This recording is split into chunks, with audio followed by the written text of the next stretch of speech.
Hello mga ka-viewers, welcome back to my YouTube channel, Kois Repair and Tutorial. So mga ka-viewers, ay mayroon akong i-share sa inyo tungkol po sa ito, sa spacer. Yan, ang tawag nito ay spacer ng ating electric fan. So magkakaiba yung laki at kapal at design ng mga spacer. Yan, so bago pa tayo mag-start sa topic na dyan mga ka-viewers, so nga pala, so kung bago ka kayo sa aking channel at kayo po ay napadaan lang, so huwag niyong kalimutang mag-like, mag-share at higit sa lahat, paki-subscribe na rin ng aking channel mga ka-viewers at pakipindot dyan sa bell button sa taas at pakilagay sa all para updated kayo palagi or manotify kayo sa mga video tuwing ako yung nag-upload. So start tayo mga ka-viewers. So ang topic natin ngayon mga ka-viewers ay tungkol po sa spacer. At ganito, ito siya, ito tungkol po sa spacer ng ating electric fan. Kasi mayroong nagtanong sa akin mga ka-viewers kung ano bro talaga ang purpose ng spacer ng electric fan. So bilang manggagawa mga ka-viewers or manggagawa ng isang electric fan, so para sa akin ang spacer ng electric fan ay malaking gamit yan sa electric fan. Yan, lalong-lalo na sa dito, sa kanyang seating, sa kanyang ito. Yan, itong kanyang pinaka-rotor. Yan. So malaking tulong po ito malaking tulong po itong mga spacer na to mga viewers. Alam niyo ba kung bakit? Dahil dito, pag ito ay nasira, pasensya na po, madumi yung aking kuko. Yan. So pag ito ay nasira, tumalsik to at natanggal doon sa dito sa pinaka shafting, so maaaring ang electric fan nyo ay may trouble yan, maingay, maugong siya, maingay, umugong or iinit yung inyong electric fan. Bakit ba iinit siya at uugong? Dahil itong ano na to ay wala na sa sentro ng rotor. Yan, so ganito kasi yan mga ka-viewers. So itong rotor na to nasa sentro na nito, sa stator na to, itong pinaka windings, stator windings. So ganyan siya mga ka-viewers. So ganyan siya. So pag ganun siya mga ka-viewers, yan, pag ganun siya, yan. So kung wala ito mga ka-viewers, kung wala ito, maaaring yung electric fan natin ay gaganon-ganon. So mawalan siya ng balanse. Yan, sa pinaka ano niya, pinaka setting niya. So ayan, pasensya na po mga ka-viewers na i-post ko sandali kasi may customer na dumating at kinuha yung kanyang pinapa-repair. So ayan, kaya pinupost ko muna sandali. So ayan, tuloy tayo sa ating talakayan mga ka-viewers sa patungkol sa spacer na ating electric fan, kung gaano kahalaga. So mahalaga siya mga ka-viewers para sa akin kasi malaking tulong po ito para yung electric fan natin ay hindi mawala sa balanse. Ano bang ibig sabihin ng balanse mga ka-viewers? Balanse ng rotor. Ganito siya mga ka-viewers ha. For example, yung electric fan nyo ay lang muna. Saan yung isang makina nyo? Yan. So kung ang electric fan nyo mga ka-viewers, kung sakaling nakalock yan sa ilalim, so ganito ang forma niyan mga ka-viewers. Oh. Yan, iba ganon siya. Tapos ito namang sa atras, so pag ganun siya mga ka-viewers. Oh. Yan, ano natin ha, para maipakita ko sa inyo, hindi pala kita sa video ah. So pag ganun yan siya mga ka-viewers, wait lang. So ayun yung mapasok. So pag ganun siya, pag ganun na ito mga ka-viewers, ipasok natin dito una tong itong motor na to. Pakita ko sa inyo kung paano ang tamang pag ano ng ano nito. Bakit sinasabi kong mahalaga ang spacer. So yan. Yan, di ba? Kung walang spacer, kung nakita nyo, walang spacer. So wala sa balanse, wala sa seating yung ating pinaka-rotor na to.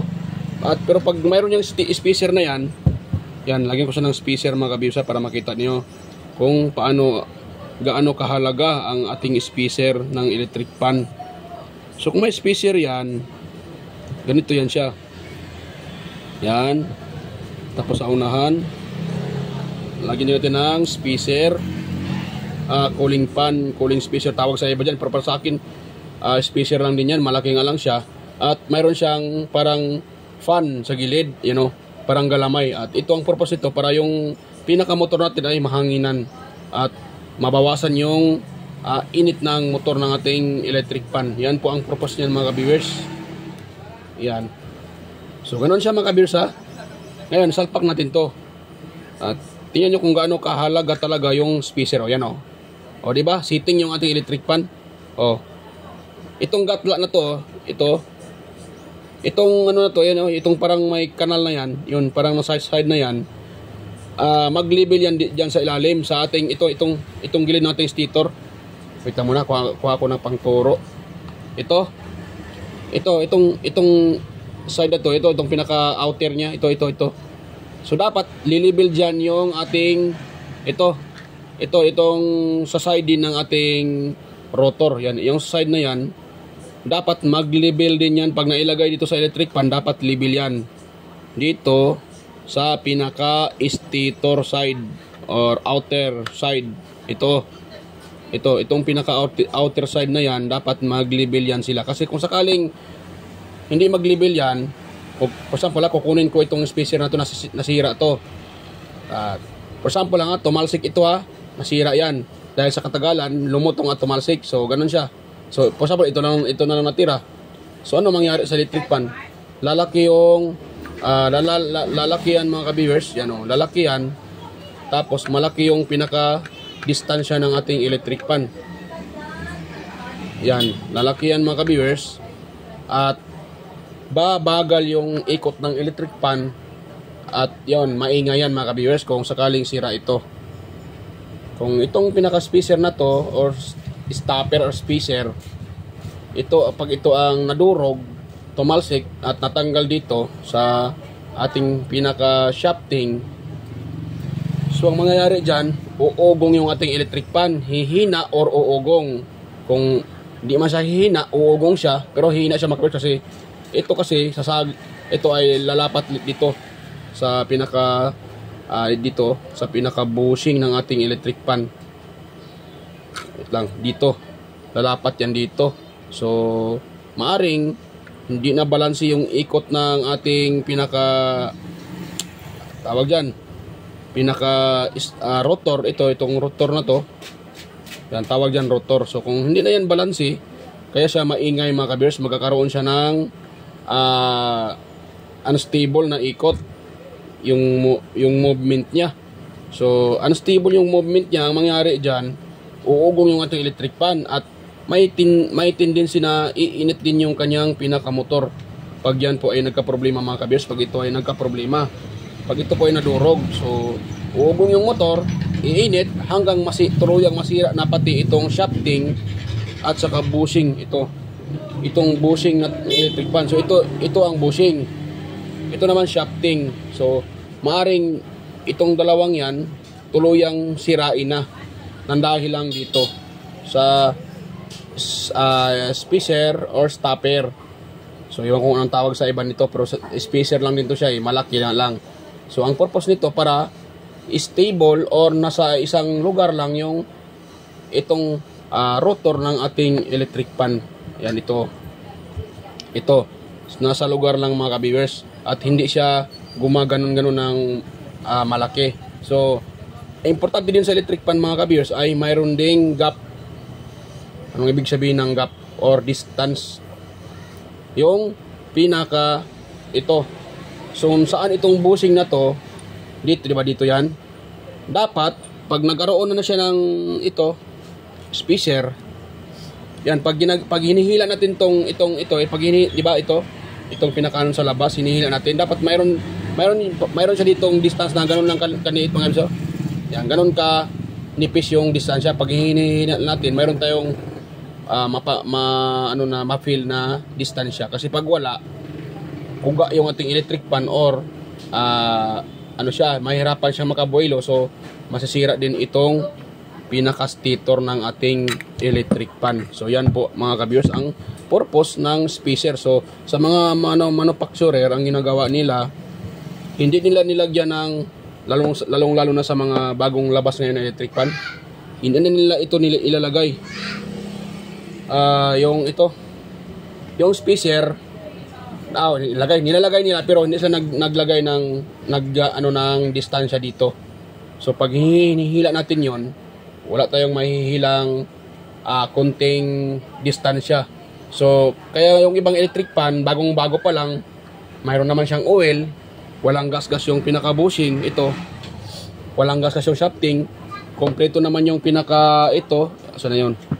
Wala dito yung kapasitor. So kompleto naman yung itong kapasitor, hindi naman sira. Pero bakit siya nasira? Hindi na gumagana. Dahil sa paglagay nila nito. Yan, sa setting nito. So maaaring hindi nila nilagyan ng gap dito, hindi na nilagyan ng distansya, kaya uminit yung electric pan.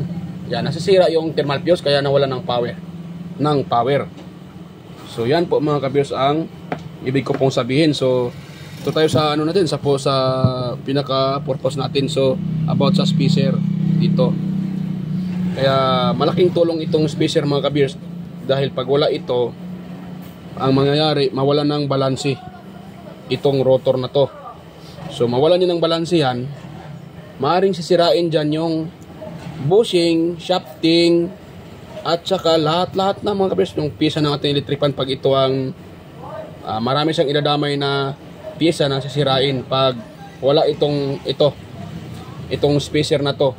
So malaking pakinabang ito sa ating electric pan. Para yun nga sa sinasabi ko, para magstay sa isang lugar yung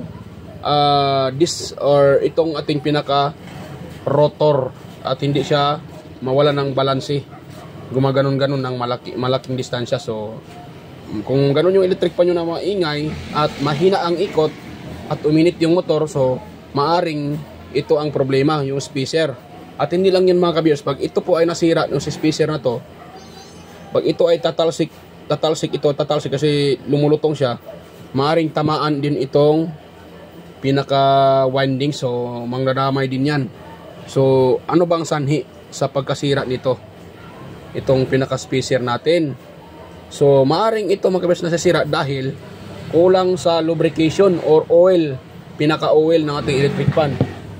So ito po siya mga ka-viewers, maaring kulang ng oil. So hindi natin naalagaan yung ating pinaka electric pan, hindi natin nalagyan ng oil, nililinisan. So umiinit yung ating ito ay umiinit hanggang umiinit. So ang mangyayari dyan, malulusaw itong pinaka spacer natin. So malulusaw yan mga ka-viewers, lalambot yan or lulutong ito. Yan, iitim ito. So tatalsik yan. So yan ang mangyayari, pag tatalsik na yan, tatama yan dito sa mga windings. So swertihan na lang pag hindi ito mapuputol. Pero kadalasan pag tumatama dito yan, dahil sa lakas ng ikot ng ating electric pan sa puwersa, so maaring maputol po yung pinakamaliit na windings na yun, na parang buhok lang yung napakanipis. So maputol yan. So yun ang resulta, uubong na lang yung ating electric pan at hindi na iikot dahil dito. So para maiwasan natin na masira itong mga ka-viewers, itong spacer na to, itong maliliit na spacer, itong movable. Yan, tawag ko dyan ay movable, iwan ko sa iba. Tawag ko ito movable spacer. Bakit ko ba siya tinatawag na movable? Pag once iikot kasing itong rotor natin electric pan, so ito ay iikot din yan. Pag tinatamaan to ng bushing, so pag tinatamaan to ng bushing, so hindi sisirain ng bushing itong pinakamalaking spacer. Itong cooling spacer, or tinatawag ng iba cooling spacer. Hindi siya masisira kasi pag wala din itong maliliit na spacer na to, ito. Pag wala din ito mga ka-viewers, so maaring sisirain din ng bushing itong pinakamalaking spacer kasi ito naka-steady lang to eh. Pag andito to, so maaring ang bushing ay dito lang dito iikot din to sabay, itong pinakamaliit na to iikot ng sabayan. So hindi masasira yung pinakamalaking stopper or spacer, yan kung tawag sa iba dyan. So kaya hindi siya masisira pag andoon din to, at hindi din masisira, at the same time hindi din masisira yung ating pinaka electric pan. Yan. So yan po ang napakalaking purpose o napakalaking tulong sa ating electric pan na hindi masisira mga ka-viewers itong mga spacer. Kaya pag tayo po ay nagre-repair, so kung may na ano dito, may nahulog or na-crack na mga speaker na nawala na, or itong pinakamalaki ay lumutong na, so kailangan nating palitan niya ng spacer na hindi pa sira. Yan. Meron namang mga spacer na makakuha katulad nito, sira na yung pinakamotor nito, ito kasi itong motor nito kasi ay sira na. Wala nang reading ito. Itong pinaka sa kapasitor niya na wire, so walang reading niya. At ito naman ay hindi bronze, ito ay aluminum, so hindi ko na nire-repair yan. Kaya sira talaga yan. So itong kanyang pinaka spacer, pwede pa natin itong gamitin sa ibang electric pan, ito mga ka-viewers, sa ibang electric pan. So pwede natin yung gamitin. So yan, dito tayo sa ating sa ating pakay sa patungkol ito sa spacer. So yan yun nga mga ka-viewers, malaking tulong yan. Dahil pag wala yan, yun na sinasabi ko, mawala ng balanse itong pinaka rotor natin, mawala ng balanse yan. At sisirain niya ito, windings, bushing, shafting. Yan po ang kanyang maaring sisirain mga ka-viewers. Yan, kaya kailangan nating i-check up yung electric pan. Kung wala nang ganito, dapat palitan natin. Dahil ito ay napaka-importante sa ating electric pan. So yun lang mga ka-viewers ang ma-share ko sa inyo about po sa spacer ng ating electric pan. So kung ito ay nasisira, marami siyang idadamay na maraming trouble na ibibigay itong spacer na to pag ito ay nasira. So marami siyang trouble na ibibigay, maingay,